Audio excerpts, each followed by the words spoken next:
Hello, my friends, and welcome to episode number 174 of the Girls for Greatness podcast. I am so honored to have you here listening in to this podcast. Today, I am delighted to be having a conversation with another amazing human being who is out there in the world sharing her unique greatness with the world. Today, I am being joined by Alison Hall. Alison is the founder of Change Agent Coaching for Women, and she is a passionate reinvention specialist. And after 25 years of building a traditionally successful corporate career, Alison reinvented herself to become her own happy boss, launching several successful businesses. And for more than 10 years now, she has been using her financial expertise and in-depth understanding of human behavior to help women make smart, informed financial decisions around divorce and other life-changing events, including starting their own business. Alison's mantra is knowledge is power. And with that in mind, she educates women about personal finance and business creation and development so that they are empowered to navigate life and career transitions confidently, lean into their strengths, find their purpose, dump the shoulds and self-doubt, and reinvent themselves to create the lives they want and deserve. Alison's clients don't just chase dreams. Her clients seize opportunities and think beyond the expected to get what they really want. Alison taps into her own experience as a burned out corporate grinder turned successful business owner to inspire women to embrace life-affirming change. My friends, I am so looking forward to this conversation with Alison. And I'm so excited for us all to hear her wisdom and all of the things she has to share with us. So, Alison, thank you so much. And welcome to the Girls for Greatness podcast. Thank you so much. I'm looking forward to it. Yes. So give us maybe just to start off a little background about you and maybe where you're from, and maybe even a little bit about what led you into the whole world of, I guess, corporate life to begin with, like how you even got started on that end of your career. Oh, yeah. Yeah, that's a great question. And so many of us probably have similar answers to it. Sure. You go to school. Oh, well, you asked where I'm from. I live in Atlanta now. I've been here for decades now, but I grew up in the Northeast. I grew up in a small town, Westport, Connecticut. And then I went to college in Massachusetts, women's school, Smith College. And I ended up in Atlanta because I came down here to go to grad school, get an MBA. Okay. But all of those things I did because, I talk about dumping the shoulds. They were the things that were expected of me. My parents there was never any question that I was going to go to college. I was going to go to grad school. And then the next step is to, have some sort of a career. My parents were professionals. My dad was a doctor. My mom was an attorney. So it just, I didn't really put a lot of thought into it. Sure. And when I came out of school, I, took the corporate job. One thing I did do though, and it was sort of portended what would happen in the future. One of my part-time, I had a corporate job, but I had a part-time job in the evening teaching at a local college. And I kind of did that throughout my career. And that I didn't ever think of it as my, my kind of safety job or anything like that. It was just something that I enjoyed. And I realized that I kind of came back to that after spending all the time in corporate. I came back to something that was more about teaching and giving and that sort of thing. But the corporate career, I didn't ever really dislike it until I just had enough. I moved along through the ranks. I enjoyed the different opportunities. I learned a lot. I continued to educate myself. But I got to a point where I just didn't feel like my purpose was to work for a large corporation. I felt like I had more gifts to give and that I wanted to work one-on-one with people doing something. And it was, when I made the switch to having my own business, it just happened to be the perfect time for me. Sometimes that doesn't work out for everybody. Sometimes, the transition comes and you weren't really expecting it. I got lucky. So. Wow. That's awesome. Yeah. That's awesome. Was there anything that led to, like, I know you said it just kind of transitioned, but was there any form of burnout for you or any form of, where you were like, okay, something just is not right, or there were signs in your life where you were just thinking, something feels off. I mean, a lot of times I feel like, myself included, at times we ignore those signals, or we ignore that still small voice in our head that, we really can sense is trying to communicate something. Oh, I'm yeah, just curious if it was something for you. absolutely. I mean, there were a few things, and you're right. They probably went on much longer than than they should have with me ignoring them. But one of the things that I'm sure a lot of people can relate to is that Sunday evening sick stomach thing. You don't want to go to bed because that just means Monday is coming, but you also feel kind of ill that you Right. do have to go to work the next day. So that kind of feeling, where that feeling where you don't even look forward to the weekend because all the weekend does is lead you to, the next work week.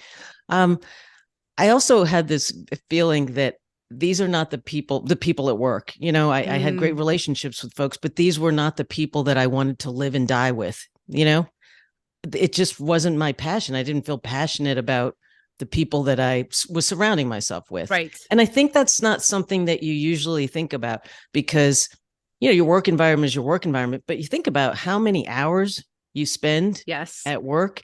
You really should have a passion for what you're doing. And by passion, I don't mean you have to be thrilled senseless all the time, but at least feel as if you're adding value, there's meaning, you want to continue to learn and grow. And I just no longer felt that. There wasn't anything about my job that I wanted to learn anything further about. I didn't feel as if the output, what I was adding to the organization was particularly beneficial to anyone. And yeah, I just felt purposeless. I think that was really it. Yeah. Sure. Well, that's a really good point. So how did you start to even figure out, for yourself, your next steps and what you wanted to go into and maybe what business you wanted to, I guess, focus on. And if, as you, decided to shift out of that stage of your life. Yeah. Well, I was fortunate that I had an interest at the time. I was really interested in working out and kind of being fit and healthy and all that. And even while I was still gainfully employed, I, pursued a certification to be a personal trainer. And at the time, I didn't really have a plan. It wasn't like I was creating some exit strategy or anything like that. It was just, like I said, I like to learn new things. And I thought, well, let's just take it a little farther, see how much more we can learn. And so I had that under my belt. And I kind of, I quit my job before I had a new plan, to be honest. And not everybody can do that. It's not, advised, but I could do it because at the time I didn't have a lot of financial responsibility. So it was easy enough to do. But I took about a month and just thought about all the things that I enjoy doing and who did I want to serve and who do I want to help and that sort of thing. And I just circled back around to the personal training. And I thought, well, I know that when I was working 60 hours a week, I wish that I had someone who would come to me and remind me that I needed to work out, help me work out, force me to work out. That would be great if they came right to me. And so that's what I did. That was the first business I launched. I didn't even really have a model as to how it would work. I just knew that I had plenty of contacts in terms of people that were, women that worked a lot of hours. And I just got in touch with some people to see if that would be something they were interested in. And I mean, it just blew up pretty quickly. Wow. And pretty soon I had to hire additional people. And the only reason I stopped doing it was because it got to the point where all I was the runner of the business and I wasn't in the business anymore as much as I liked it. Yeah. So, wow. That's awesome. So I'm curious, how do you kind of, I guess, start on that path to, coaching women as they are wanting to reinvent or wanting to make some changes in their life in terms of maybe even starting their own business or just doing something new? Where would be like starting points for people that you've tried to coach in terms of like, this is, maybe an area you should hone in on, or this is maybe what you should think about? Right. Yeah. And, the funny thing is that we all have passions or, in this day and age, so many people are starting businesses and everybody kind of thinks, well, if I have a passion, then I should monetize it. And what really turns out to be true is that not every passion is something that should or needs to be monetized. So we really start with, as you mentioned in the intro, I work with women who are in some sort of transition. That's typically the time at which people start to look at their lives and do some introspection and things like that. When you have come out of a divorce, or you're in the process of divorcing, or, maybe you've lost a loved one, or your career is changing because you want it to, or because somebody else wants it to for you. That's the point at which I end up working with people. So the women that I work with are motivated to find purpose and meaning in their next move. And I think those are the types of people that I work with. And it's important because you need to be able to kind of dig deep into what your values are and take the time to understand how you got those values. Because most of our values are, we talked about how I initially even got into the corporate world. I was following my parents' values. That's what children do. You grow up with the beliefs of the people that raised you. And so as adults, very often we have to take a moment to look at our values and examine them from our current lens. Which of these things are still important to me? And do I really believe these things? So, because the people that I work with are typically trying to make change in a finite period of time, we jumpstart that process. So I use questionnaires that people can get out in the, some of them are free, some of them are maybe $20. So you don't have to go to a coach to do it. You can do it yourself. But questionnaires that can kind of jumpstart thinking about what your values truly are. Talking to I ask my clients to talk to the people around them, all of the people that are important to them, meaningful to them. What do they see are your strengths and talents, and what are you good at? Because very often we don't see our own strengths and talents. Somebody might, your friend might say, "Oh gosh, you're such a great listener." You may not even be aware of that. Oh, really? I didn't realize that. It's also good to kind of look at, be introspective about, what do people come to me for? Maybe that's a talent that I should try to further develop. A lot of times we also think that you have to have, I mentioned passion, that a passion is the only thing that you can move forward with. Your passion might be sewing, or I don't know, knitting or something like that. Right. Those things can be monetized, but sometimes a passion is just that, something that you want to enjoy on the side. What I try to do is marry your talents and skills. So we take a look at those. We do some other assessments to look at what your true skill sets are. We look at personality tests. Very often we'll use like the Myers-Briggs personality test. And so many people have taken that before in their careers, but it's a great opportunity to kind of look at who you are. And then we look at your kind of thing. When you're looking at your values, try to identify the things that you feel are important in terms of changing the world. It doesn't have to be something big. Your purpose might be to make people happy, or make people laugh, or to care for people. It could be something small and doable. And then we look at ways to monetize it. So that's kind of the quick and dirty, but that's the whole cycle that we're trying to go through. No, that's awesome. That's great. Really good tips and great places to start for sure.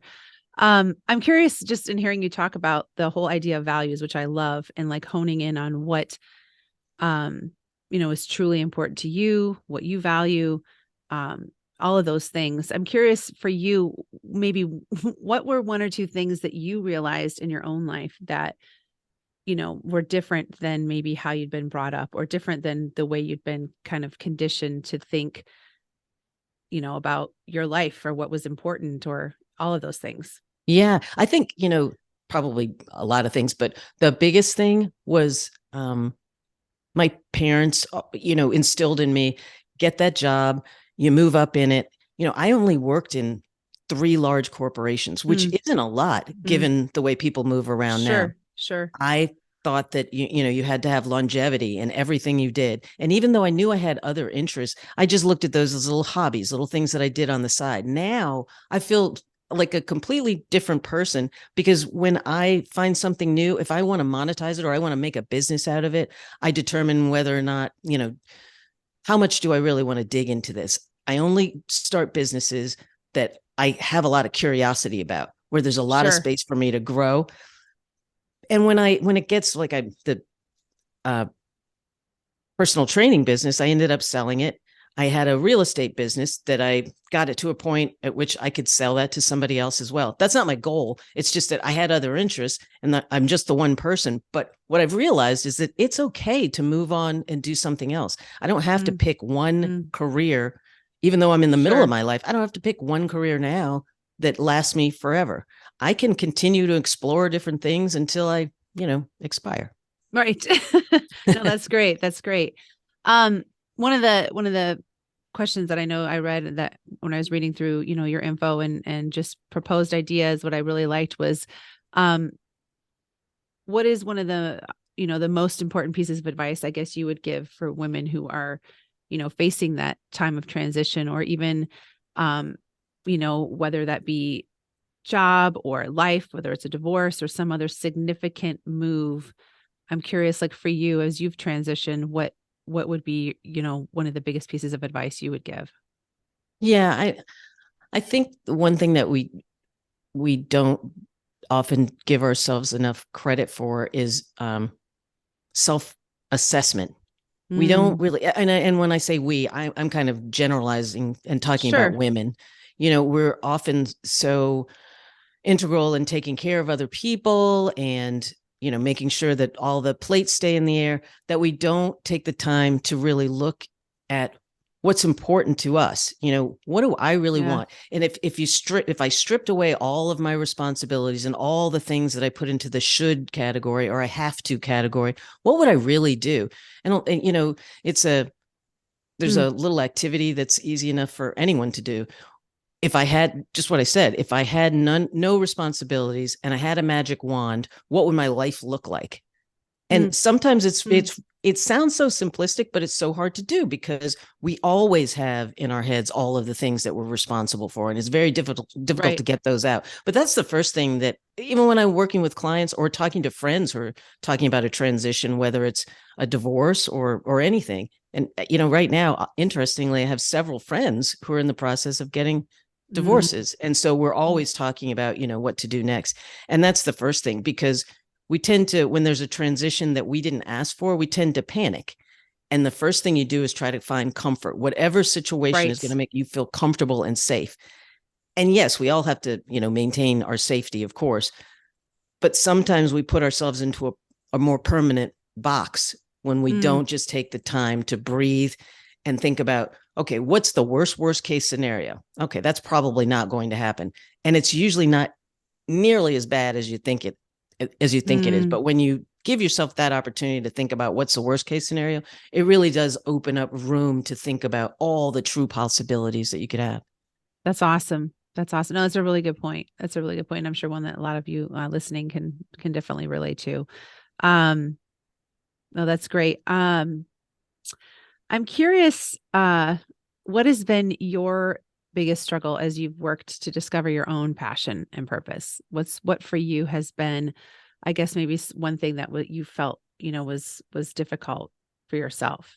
Yeah, a couple of things. I mean, one, going from, when you're in a corporate environment or maybe you have some profession, that the titles that you have are your monikers. I mean, that's your identity in a way, right? One of the things I will always remember, my dad, every time I changed a role, he always wanted one of my business cards. And so that was kind of burned into me that it was very important. These titles were important, whatever they were, and anyone who's worked in the corporate world knows that some of these titles are not as meaningful as perhaps they sound, but that was, moving from when I moved into my first business and I was doing personal training. Again, I was doing it for, highly finger quotes, successful women. Sure. That was I was so excited about doing something that I was excited about, that it didn't occur to me that I was going to feel kind of lesser than at some point. I didn't have the title. I couldn't say, oh yes, I'm the VP of blah, blah, blah, or whatever, Right. In somebody else's eyes, to me, I felt like, oh, she's just the personal trainer. And so it was kind of, honestly, it was just hard getting around the whole ego thing of not having the former identity. Sure. No, that's great. That's a good point. How do you kind of, I guess we've kind of maybe addressed this a little bit, but maybe someone that's going from a set job to self-employment, I mean, that can be a big transition, a big jump, a big leap. I think even just in terms of courage and faith and, trust in yourself. I'm curious how you kind of approach that with your clients. Yeah. And, to be honest, not everybody, I think that's something that while anyone can start a business, to your point, Yeah, maybe not everyone wants or needs to be a business owner, an sure, entrepreneur or whatever. And so sure. that is one of the things that I work with people to really discuss all of the ramifications of what you're doing, because the reality is, as you well know, you have to be the CEO of all things. You Mm, have to be the tech person. mm-hmm, You have, especially when mm-hmm. you first start. I mean, Right. you're not going to have a team of thousands to do all of the things.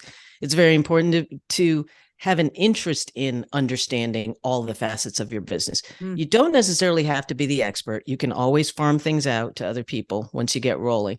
But one of the quickest ways to go down the tubes with your business is not to understand everything that's going on, particularly financially and mm, marketing and all that sort of thing.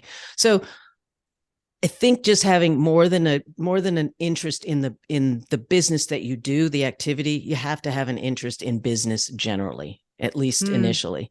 And mm, so, because there's so many ways to have your own, to be in charge of your own employment. You can be a consultant. You have your own business, but you're not starting a business that perhaps is going to need additional people. You're doing the one thing. It's very easy to keep track of everything. So when I'm working with someone, we try to assess what their, tolerance is for being a business owner.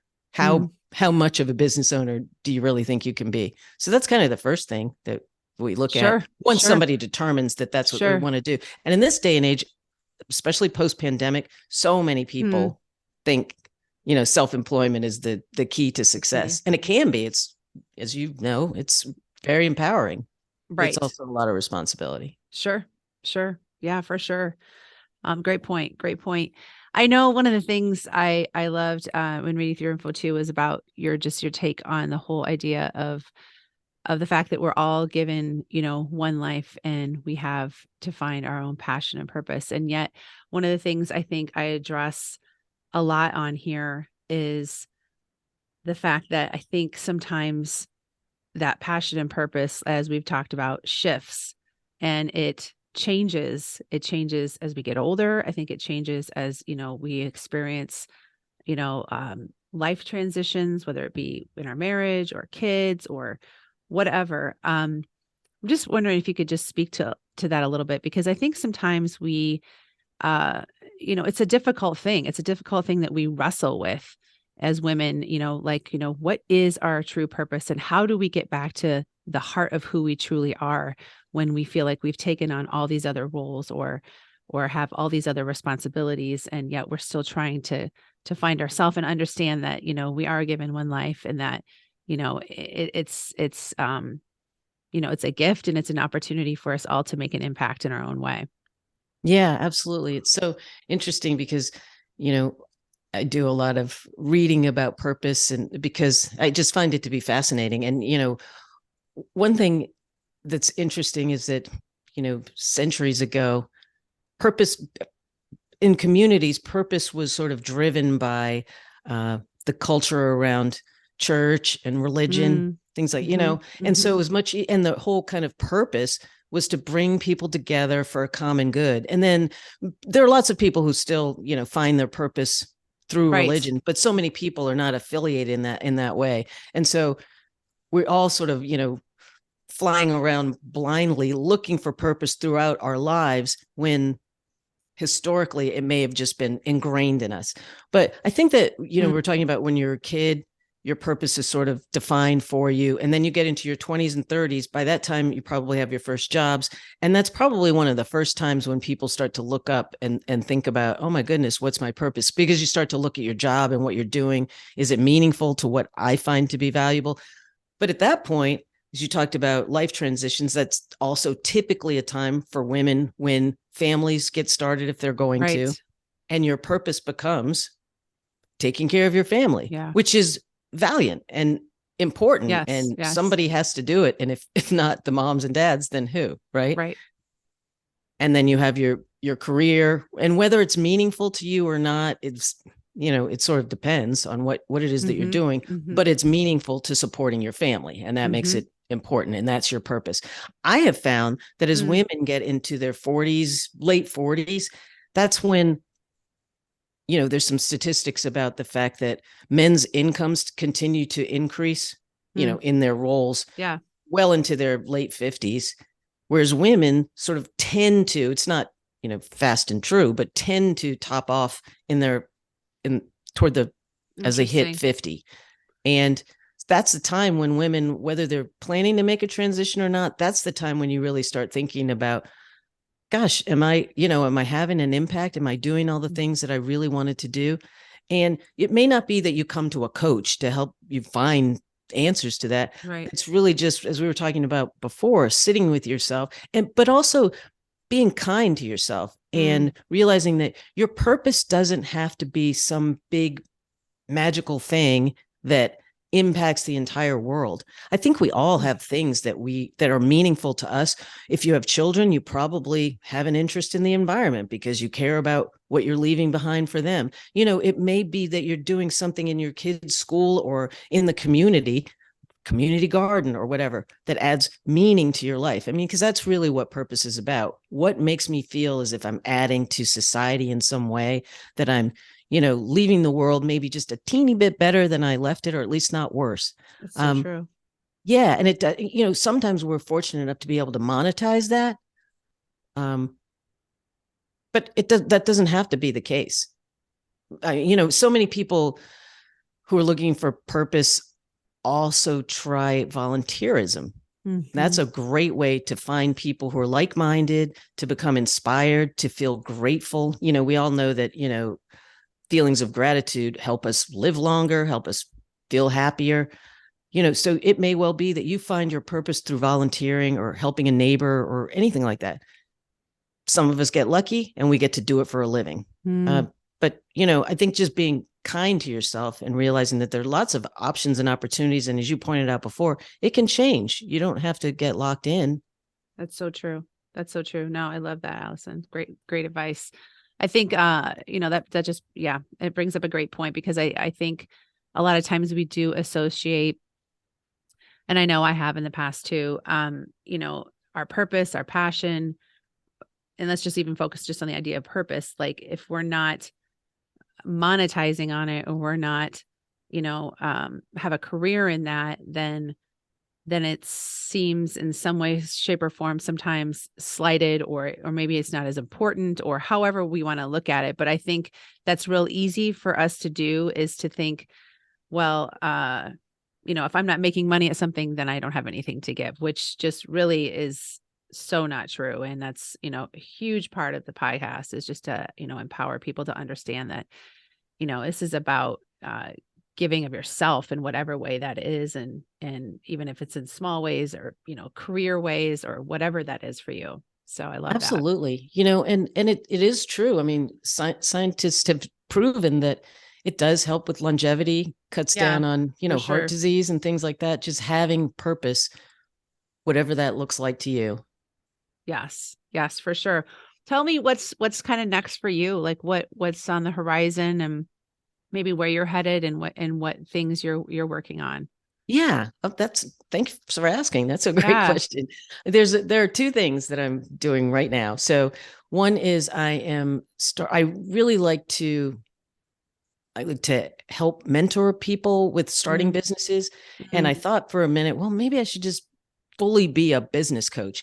But the thing of it is, it's very time consuming. And I thought the people that I really want to help to start businesses maybe couldn't afford a business coach. Sure. So I'm starting a scholarship kind of mentoring program where people can come on my website and fill out a brief application talking about the kind of business that they think that they might like to start, what barriers they've come across, what kinds of help they think they might need. And I'll pick a few projects a year and help people build a business. So I'm excited about that. That's awesome.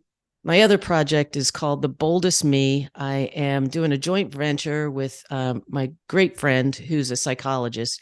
And we, over the years, have referred clients back and forth. Sometimes you need a therapist, sometimes you need a coach. And, so in doing that, we discovered, sometimes you need both. So we are launching a business together that provides women with both therapy and coaching, helping them to be their boldest selves. So that's what's awesome. next. Oh, I love that. That's great. That's a really great and great idea. So my last couple of questions, before we wrap things up, tell me 3 words that best describe who you really and truly are. Oh, wow. That's tough. Okay. A learner, a teacher, and an adventurer. Ooh, love that. I love that. Adventurer. That's awesome. Yeah. Maybe, I know you just kind of alluded to this a little bit, but tell me one thing you are currently working to improve upon in your own life. Let's see. Well, I'd like to say something deep and meaningful, but hey, it can be anything. It can be anything. Our kids really like water sports. And so we're all trying we're trying to get better at surfing and water skiing. So, that's great. Yeah. That's great. I'm a huge water sport fan. Surfing is, I'm talking about like boat surfing, not like surfing. Yeah. Not like that. No, but it's a lot of fun. It's great. Yeah. That's awesome and not easy, especially the water skiing part. Yeah. It's great. And then tell me one thing you are currently proud of yourself for being or doing. I am really proud of myself for becoming a podcast guest. I am not a natural public speaker. I, get very anxious about it. So this was something that I did for my own self-development. So every time I do it, I feel pretty proud of myself. That's awesome. Well, you've done an amazing job, and it's been so great to have you on. I really have enjoyed just everything you've shared and really appreciate you taking the time. I love what you're doing to help and empower so many women out there to just, find their purpose, find their passion, find their drive in life, and to hone in on that. I think it's needed, and so many will benefit from it. So thank you so much for the work you're doing, and thank you for being here. Thank you so much. I really appreciate it. Thank you. Yeah.